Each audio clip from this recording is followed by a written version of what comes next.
আলোচনার জন্য স্টুডিওতে আছেন রবিউল ইসলাম আওলা। যাচ্ছি তার কাছে। রবিউল, আপনাকে স্বাগত জানাই। দীর্ঘ অপেক্ষার পর অবশেষে ইরান যুক্তরাষ্ট্র আলোচনার জন্য পাকিস্তানে বসেছে এবং আলোচনা বলা যায় পরোক্ষ আলোচনা শুরু হয়েছে। কি চলছে, কি হচ্ছে সেখানে?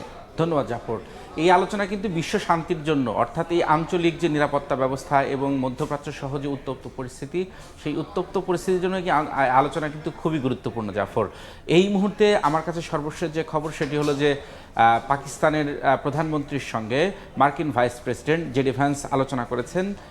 তার আগে ইরানি প্রতিনিধির সঙ্গে শাহবাজ শরীফের বৈঠক হয় এবং তারও আগে কিন্তু পাকিস্তানের যে সেনাপ্রধান তার সাথে বৈঠক করে ইরানের প্রতিনিধি, এবং এরপরে কিন্তু শাহবাজ শরীফের সঙ্গে বৈঠকের পর আবারও সেনাপ্রধানের সঙ্গে বৈঠক হয়েছে ইরানের প্রতিনিধি, আর সেই ফাঁকে মার্কিন ভাইস প্রেসিডেন্ট জেডি ভ্যান্সের সঙ্গে শাহবাজ শরীফের বৈঠক হয়। এই বৈঠকটা কিন্তু এখন পর্যন্ত আমরা যতটুকু জানতে পারছি যে পরোক্ষ আলোচনা, এবং সেই আলোচনার এখনও দুপক্ষ সরাসরি বৈঠকে সম্ভাবনা নেই। তবে বিভিন্ন বিষয়গুলো যেটি এই মুহূর্তে সবশেষ খবর, সেখানকার সাংবাদিকরা বিভিন্ন আন্তর্জাতিক গণমাধ্যমের যে খবরটি আসছে যে দুপক্ষের সরাসরি আলোচনার সম্ভাবনা রয়েছে, তবে কিছু ক্ষেত্রে এখনও সেই সম্ভাবনা নাও হতে পারে, কারণ তাদের বিষয়ে দুই পক্ষের যে আলোচনার শর্ত রয়েছে এবং সেই আলোচনা যদি ফলপ্রসূর দিকে যায়, অর্থাৎ তারা যদি দুই পক্ষ যে ছাড় দেওয়ার মন মানসিকতা হয়, তবেই এই আলোচনা সরাসরি হতে পারে। আরেকটি বিষয় যে ইরান সদিচ্ছা দেখালে যুক্তরাষ্ট্র সহযোগিতার হাত বাড়িয়ে দেবে বলে এরই মধ্যে মার্কিন ভাইস প্রেসিডেন্ট তিনি বলেছেন। তবে এর কিছু আরেকটু আপডেট আছে যেটি আমরা বিভিন্ন গণমাধ্যমে, বিশেষ করে বার্তা সংস্থা রয়টার্স কিন্তু একটা আশাব্যঞ্জক খবর দিয়েছিল। সেটি হলো কাতার সহ বিদেশি ব্যাংকগুলোতে ইরানের যে সম্পদ রয়েছিল সেই সম্পদগুলো কিন্তু বাজেয়াপ্ত যেগুলো করা হয়েছিল সেই সম্পদ কিন্তু ফেরত দিতে সম্মতি জানিয়েছিল যুক্তরাষ্ট্র। এটি ইরানের যে কর্মকর্তা তাদের সূত্রের বরাত দিয়ে বার্তা সংস্থা রয়টার্স এই খবর প্রকাশ করেছিল, কিন্তু এই খবরের কিন্তু পরপরই, এই খবর প্রকাশের পরপরই হোয়াইট হাউসের পক্ষ থেকে কিন্তু এটি অস্বীকার করা হয়েছে, বলছে এই ধরনের কোনো হয় না। আরেকটি বিষয় যে যুক্তরাষ্ট্র কিন্তু বিশ্বাস নেই।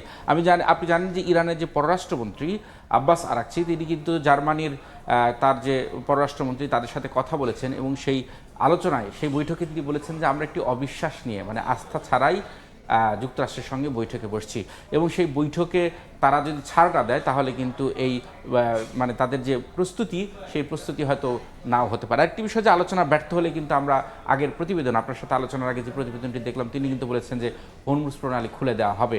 ট্রাম্প কিন্তু এটি বলেছেন, কিন্তু ট্রাম্পের বক্তব্যের সাথে বাস্তবতার কোনো সম্পর্ক নেই এখন পর্যন্ত আমরা দেখেছি, কারণ তিনি প্রচণ্ড হামলার হুমকি দিয়েছিলেন, বড় ভয়াবহ হামলার হুমকি দিয়েছিলেন।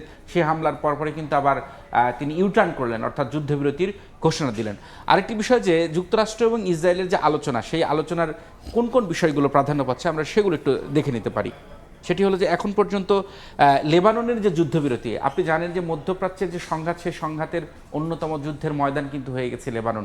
সেখানে নির্বিচারে বোমা বর্ষণ করছে ইসরায়েল।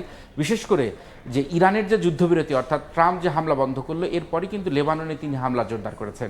অর্থাৎ এই যুদ্ধের ফ্রন্টে কিন্তু লেবাননে একটি গুরুত্বপূর্ণ ইস্যু হয়ে দাঁড়িয়েছে, এবং ইরানের অন্যতম প্রধান দাবি লেবানন, তারা বলেছে যে এই যুদ্ধবিরতি হলে সেখানেও কিন্তু লেবাননে অন্তর্ভুক্ত করতে হবে।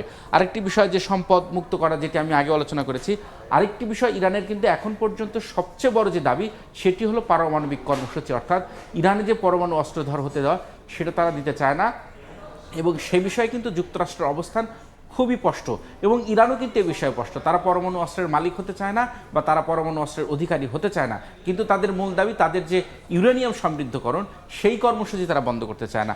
আরেকটি বিষয় যে হরমুজ প্রণালী নিয়ন্ত্রণে যুদ্ধের যে ক্ষতিপূরণ, এই যুদ্ধের ক্ষতিপূরণ তারা হরমুজ প্রণালী থেকে আদায় করতে চায়। আঞ্চলিক মধ্যপ্রাচ্যে যে মার্কিন সামরিক উপস্থিতি, এটি কিন্তু একটা গুরুত্বপূর্ণ ইস্যু ইরানের নিরাপত্তার জন্য। তারা বলেছে যে এই সামরিক যে উপস্থিতি থাকলে তারা এই যুদ্ধবিরতি মেনে নেবে না। তবে যুক্তরাষ্ট্রের পক্ষ থেকে বলা হয়েছে যে এইখানে কিন্তু যুক্তরাষ্ট্রের একটা প্রেস্টিজ বা তাদের একটা সম্মানের বিষয় আছে, কারণ এই যুদ্ধের পর যদি মার্কিন সামরিক উপস্থিতি মধ্যপ্রাচ্য থেকে কমে যায়, এটি কিন্তু তারা মানতে চাইবে না। ইতিমধ্যে কিন্তু মার্কিন যে উপস্থিতি, অর্থাৎ যদি আমরা বলি যে কাতারে আলুদের ঘাঁটি, সেটি প্রায় ধ্বংস হয়ে গেছে বলা যায়, সুতরাং তারা কতটা থাকতে পারবে সেটিও প্রশ্ন আছে। শুধু কাতার নয়, আমরা কুয়েত, কাতার এবং সংযুক্ত আরব আমিরাত, এই দেশগুলোতে যে সামরিক উপস্থিতি রয়েছে, সেগুলো কিন্তু আসলে ব্যাপকভাবে ক্ষতিগ্রস্ত হয়েছে। ধন্যবাদ আওলাদ আপনাকে। আমাদের সঙ্গে যুক্ত ছিলেন রবিউল ইসলাম আওলাদ, জানাচ্ছিলেন পাকিস্তানে যুক্তরাষ্ট্র এবং ইরানের মধ্যকার যে আলোচনা, সে বিষয়ে বিস্তারিত।